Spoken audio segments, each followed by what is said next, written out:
এটি ঢাকা বিশ্ববিদ্যালয়ের ছাত্র শিক্ষক যে কেন্দ্র রয়েছে সেখানে যে বন্যার্থদের জন্য যে ত্রাণ সংগ্রহ সে ত্রাণ সংগ্রহে যে পানি সংগ্রহ করেছিল সে পানি সংগ্রহের সামান্য চিত্র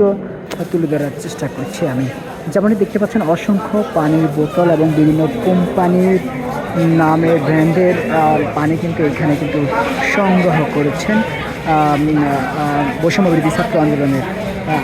যারা রয়েছেন তারা। তবে এর মধ্যে যেমনটি দেখতে পাচ্ছি যে ত্রাণ সংগ্রহ ত্রাণ সংগ্রহ দেওয়ার জন্য অর্থাৎ ত্রাণ দেওয়ার জন্য কিন্তু দেশের বিভিন্ন জেলা থেকে মানুষ কিন্তু এই টিএসসি এরিয়ায় কিন্তু ছুটে এসেছেন। অন্যান্য সময় আমরা দেখেছি যে বিভিন্ন খাবার নিয়ে আসছেন, কিন্তু আজকের গতকালকে থেকে আজকের চিত্রটি একটু ভিন্ন। সেটি হচ্ছে যে এই জায়গায় পানির বলা যাচ্ছে যে পানির যেহেতু সরবরাহ নিয়ে এবং বন্যা কবলিত এলাকায় কিন্তু পানির প্রয়োজন, যার কারণে কিন্তু গতকাল এবং পরশু থেকে কিন্তু শুধু পানি কিন্তু